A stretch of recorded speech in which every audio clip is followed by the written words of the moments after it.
अस्सलाम वालेकुम दोस्तों, कैसे हैं आप लोग। उम्मीद होगी आप लोग सब खैरियत से होंगे। तो क्या आपके गुलाब के पौधे पे भी फ्लावर नहीं आ रहे या एक दो फ्लावर पे आके पौधा जो है आगे फ्लावरिंग नहीं करता, आपके पौधे के पत्ते येलो हो रही हैं, गुलाब की ग्रोथ रुक गई है, तो आज आपके साथ में ऐसी सीक्रेट फर्टिलाइज़र जो है शो कर रहा हूँ। अगर आप अपने पौधे को देते हैं तो आपका पौधा जो है गुलाब से भर जाएगा।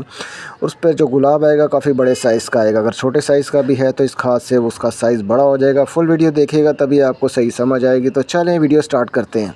दोस्तों, ये मेरे गुलाब का पौधा है, 3 साल का हो चुका है। इसके ऊपर एक भी गुलाब 3 साल में नहीं लगा। तो अब हम इसकी ट्रीटमेंट करेंगे जिससे हमारा पौधा जो गुलाब के साथ भर जाएगा। तो इसको आपने वही करना है जो मैं करूँगा। तो इंशाल्लाह आपके पौधे पे भी जो है गुलाब की बहार आ जाएगी। जब मर्ज़ी ला सकते हैं गुलाब। पौधे से अगर हमने गुलाब लेना है तो उसकी हाइट जो है हमने बढ़ने नहीं देनी होती। अगर ये हाइट बढ़ाई जाएगा तो कभी भी इसके ऊपर जो है कोई भी फ्लावर नहीं आएगा। जो गमले में लगे होते हैं ख़ासतौर पे वो पौधे जो होते हैं उससे हमने 1 से 2 फुट तक ही रखना होता है। अगर हम उसको बढ़ने देते हैं तो वो सारी ताकत जो अपनी हाइट बढ़ाने में लगा देता है, गुलाब की तरफ नहीं आएगा। तो आपने सबसे पहले क्या काम करना है कि अपने पौधे को 1 से 1.5 फुट तक ले आना। अगर वो काफ़ी बड़ा है, अगर छोटा है तो फिर आपने 2 इंच शाखें काट देनी। पौधे के ऊपर आपकी जितनी भी ड्राई शाखें हैं पहले तो सबसे आपने उसे काट देना। अगर आप उसे नहीं काटते तो पौधा जो होता है फिर उसे ठीक करने में अपनी ताकत लगाई रखता है। वो उसे चाह रहा होता है कि जो उसकी ड्राई शाख हुई है वो दोबारा से जो ग्रीन हो जाए, ताकत उसी में लगाई जाता है।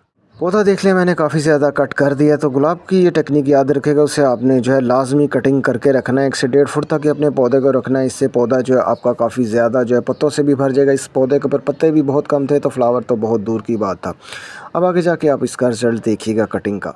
तो पौधे की जब हमने कटिंग कर लेनी, उसके 10 दिन बाद हमने एप्सम साल्ट का जो अपने पौधे के ऊपर स्प्रे करना है। इससे पौधे को होगा क्या कि पौधा जो है बहुत ज़्यादा जो है नए पत्ते निकालेगा, ग्रीन पत्ते निकालेगा और फ्लावरिंग जो है बहुत ज़्यादा करेगा।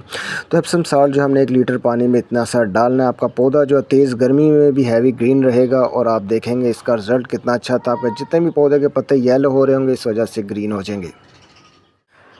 तो 10 दिन बाद हमने एप्सम साल्ट का स्प्रे जो अपने पौधे के ऊपर कर देने से आपने अच्छी तरह नहला देना। हफ्ते में 2 बार आपने ये अपने पौधे के ऊपर स्प्रे करना है। इससे पौधा जो है फ्लावरिंग बहुत ज़्यादा करता है और लश ग्रीन हो जाता है। जितने भी आपके पास पौधे हों तो आप उसके ऊपर ये स्प्रे कर सकते हैं, लेकिन आपने कम डोज ही रखनी। जितनी मैंने बताया 1 लीटर पानी में तकरीबन छोटा हाफ़ टी स्पून आपने डालना है।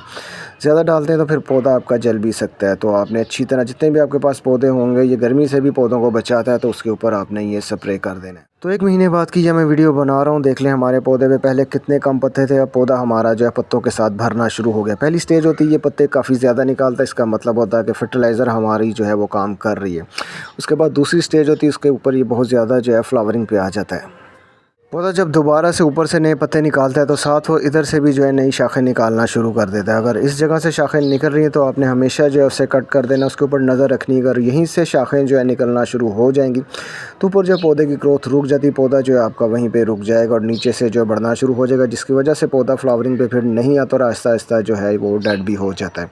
तो आपने ख्याल रखना है नीचे ज़मीन से जितनी भी शाखें जो है निकल रही हों आपने हमेशा जो उसे कट करते रहना। अगर आप नहीं कट करेंगे तो पौधा डेड हो जाएगा। तो पौधा हमारा जब पत्ते निकाल लेता है पूरी तरह, तो अब हमने दोबारा से एप्सम साल्ट का स्प्रे जो है इस पौधे के ऊपर करना है। इससे पत्ते भी लश ग्रीन रहेंगे और दोबारा से पौधा हमारा फ्लावरिंग की तरफ आ जाएगा। ये एप्सम साल्ट जो होता है पौधे को फ्लावरिंग की तरफ आने पे मजबूर करता है।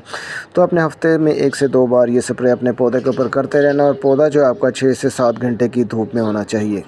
अब दूसरी जो मैं खाद आपको दिखा रहा हूँ ये सरसों की खली है। कोई भी पौधा हो आपके पास फलदार हो, फ्लावरिंग वाला हो, सब्जियों वाला, वो बहुत कम फ्लावरिंग पे आ रहा हो या आ ही ना रहा हो, तो फिर हम सरसों की खली से देते हैं। तो उससे पौधा कोई भी हो वो फ्लावरिंग के साथ भर जाता है और फ्लावर इतने ज़्यादा आते हैं कि आप हैरान हो जाएंगे। लेकिन इसका एक चीज़ आपने याद रखनी, इतनी सी ही डोज़ हम देंगे। अगर ज़्यादा डोज़ देंगे तो आपका पौधा जो है फ़ौरन डेड हो जाएगा, उसे रिकवर करना जो है बहुत मुश्किल हो जाएगा। तो 1 लीटर पानी में हमने इतनी सी सरसों की खली डालनी है और तकरीबन आधा घंटा जो हमने भिगोनी, ज़्यादा देर इसमें नहीं भिगोनी, नहीं तो पौधे हमारे जो हैं डेड हो सकते हैं। तो जब इस तरह इसका कलर जो है हल्का सा चेंज हो जाए तब आपने समझ लेना कि फर्टिलाइज़र हमारी तैयार होगी। ज़्यादा देर इसे आपने पानी में नहीं भिगोना, नहीं तो इसका जो हैवी डोज बन जाता है। जैसे हम अपने पौधे को देंगे तो पौधे के सारे पत्ते जो हैं दूसरे तीसरे दिन ही जलना शुरू हो जाएंगे, रिकवर करना मुश्किल हो जाता है। तो आपने जो है इतना सा पीस सरसों की खली का लेना, आधा घंटा उसको पानी में भिगोना और सरसों की खली जो है आपने बाहर निकाल लेनी। जब पानी देंगे तो फिर इसके अंदर गमले के वो नहीं रखनी, नहीं तो जब भी आप पानी देंगे इसके ज़रिए जो है पौधे को बहुत हैवी जो है फर्टिलाइज़र मिलेगी तो पौधा हमारा डेड हो सकता है। ठीक है, ये बात आपने लाजमी याद रखनी है।